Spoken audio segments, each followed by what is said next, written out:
Արժանապատիվ հայրենակիցներ, ես այսօր չէի նախատեսել հանդես գալ ելույթով, բայց իշխող խմբակցության մի քանի անդամների հայտարարությունները ինձ ստիպեցին դա անել։ Տիկին Ղազարյան, ձեր գործընկերուհին, Թագուհի Ղազարյանը այստեղ չէ, կարծես մյուս պատգամավորը նույնպես դահլիճում չէ, Սոնա Ղազարյանը, բայց հուսամ դուք կփոխանցեք։ Նրանք այս ամբիոնից կիսա ճշմարտություն ասացին, ես չօգտագործեմ ստեցին ձևակերպումը, որ չհամարեք, թե բարեկրթության խաղի կանոնը խախտում եմ։ Մեր ամփոփիչ հանրահավաքին, Հանրապետության հրապարակում ընթացած բազմահազարանոց հանրահավաքին Նարեկ Կարապետյանը արել է հետևյալ հայտարարությունը։ Նա նշել է, որ ընտրություններից 11 օր անց Նախիջևանում Օրդուբադում կայանալիք այսպես կոչված Արևմտյան Ադրբեջան երրորդ համագումարի թե համաժողովի ժամանակ Ադրբեջանի նախագահը խոսելու է Հայաստան ադրբեջանցիների ճակերտավոր վերադարձի մասին։ Նա չի արել հայտարարություն, թե ընտրություններից 11 օր հետո Հայաստան են գալու 300,000 ադրբեջանցիներ։ Մենք թույլ չենք տալու, որ գան, վստահեցնում ենք ձեզ, մի միջամտեք տեղից, ապահովեք իմ ելույթի ժամանակ լռությունը։ Նարեկ Կարապետյանը այդ հանրահավաքի ժամանակ ցուցադրաբար ի գիտություն նաև ձեզ պատռել է այսպես կոչված Արևմտյան Ադրբեջանի Ալիևյան ծրագիրը, շեշտում եմ, պետական մակարդակի բարձրացված, նախագահի մակարդակի բարձրացված ծրագիրը, փոխանցեք ձեր գործընկերուհիներին։ Հաջորդիվ, տիկին Սոնա Ղազարյանը իսկապես երևի էներգիայի հետ կապված դժվարություններ ունի ու իսկապես չի հասցնում հետևել բոլոր հայտարարություններին։ Հակառակ դեպքում նա օգոստոսի 8-ը թրիփի ստորագրման օրը չէր մատնանշի որպես հիմնավորում, թե Հայաստանն ու Ադրբեջանը գնում են խաղաղության ու ամեն ինչ հրաշալի է, որովհետև 2025 թվականի սեպտեմբերի 10-ին նրա մյուս գործընկերուհին հայտարարել է, Արուսյակ Ջուլհակյանը հայտարարել է,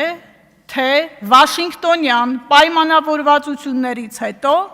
Ադրբեջանի նախագահ Իլհամ Ալիևը Զանգեզուրի միջանցք եզրույթը կրկնակի գործածել է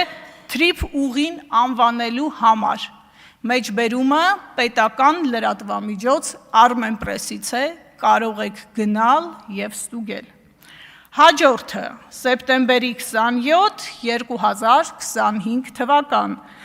Հայաստանի ու Ադրբեջանի միջև պաշտոնական բանակցություններում երբևէ չի եղել այսպես կոչված Զանգեզուրի միջանցք արտահայտությունը, էլի Armenpress-ի փոխանցմամբ ՄԱԿ-ի գլխավոր ասամբլեայի բարձր ամբիոնից 80-րդ նստաշրջանին հայտարարել է Նիկոլ Փաշինյանը ու նշել, որ Ալիևը այդ ձևակերպումը արել է նույն ամբիոնից, այնպես որ հորդորենք տիկին Ղազարյանին լինել ավելի ուշադիր սեփական առաջնորդի հայտարարություններում։ Ես երեկ հիշատակեցի ազգային հետախուզական ծառայության 2 տարեկան զեկույցները 25 և 26 թվականներին։ Հիմա կմեջբերեմ վերջին 26 թվականի տարեկան զեկույցից մի փոքրիկ հատված։ Ծառայության համապարփակ վերլուծությունը ցույց է տալիս, որ երկարաժամկետ հեռանկարում Խաղաղության կառուցման վրա, շեշտում եմ, էականորեն բացասական ազդեցություն և ռիսկային գործոն է հանդիսանում Ադրբեջանի կողմից պետական մակարդակով տարվող, այսպես կոչված, արևմտյան Ադրբեջանի և արևմտյան ադրբեջանցիների վերադարձի խոսույթներն ու դրանց ուղեկցող գործողությունները, մեջբերման ավարտ, ուշադրություն դարձրեք, ոչ միայն խոսույթի մասին է ահազանգը, այլև դրան ուղեկցող գործողությունների, որը պետական մակարդակի է բարձրացված։ Նույն զեկույցում շարունակում է ծառայությունը, նշելով իր ունեցած տվյալները ցույց են տալիս, որ Ադրբեջանը ոչ միայն չի նվազեցրել, այլև էականորեն ակտիվացրել է սույն քարոզչությունը, ինչը ռիսկեր է ստեղծում տարածաշրջանային կայունության, անվտանգության, երկարաժամկետ խաղաղության համար։ Հարգելի ՔՊԱ-կաններ, որ այս ամբիոնից այդքան հարցնում եք, թե ուր են 300,000 ադրբեջանցիները,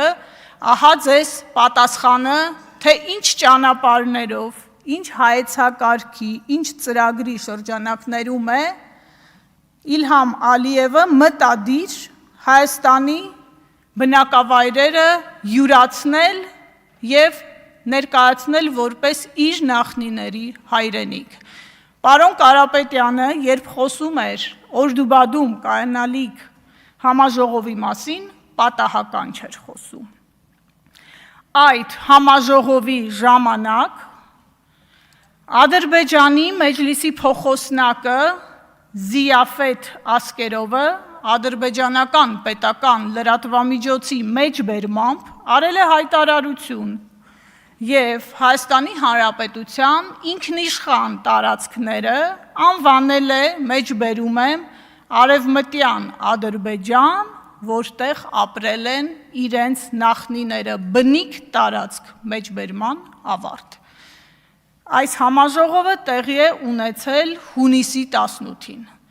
Մի քանի օր անց տեղի է ունեցել մեկ այլ համաժողով, հունիսի 24-ին։ Այդ համաժողովի ժամանակ էլի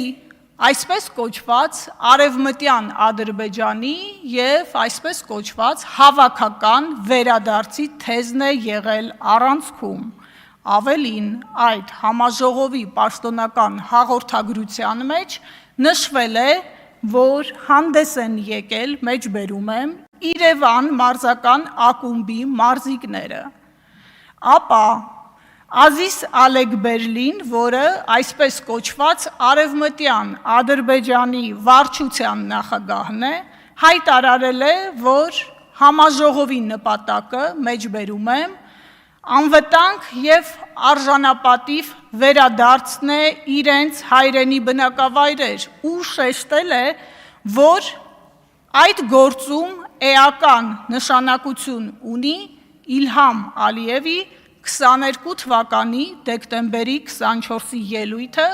որը երեկ ես հիշատակեցի այս ամբիոնից, կրկին ձեր գործընկերուհի Սոնա Ղազարյանին փոխանցեք, որ այդ ելույթը հարևան հանրապետությունում ակտուալ է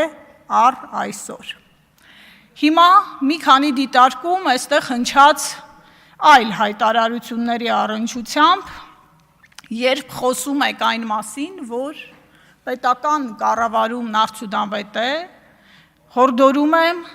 Moody's միջազգային հեղինակավոր կազմակերպության զեկույցը ուսումնասիրել։ Մինչև 20 թվականը հեծի վարկանիշը BA2 է եղել, որը ավելի մեծ է Հայաստանի Հանրապետությանը տրված վարկանիշից, այսինքն ձեր կառավարման երկրի վարկանիշից, Սամվել Կարապետյանի ընկերության վարկանիշը ավելի մեծ է գնահատել անկախ միջազգային հեղինակավոր կազմակերպությունը և սրանով ամեն ինչ ասված է, իսկ հեծի խլման օպերացիայից հետո այդ վարկանիշը նվազել է և սա փաստ է։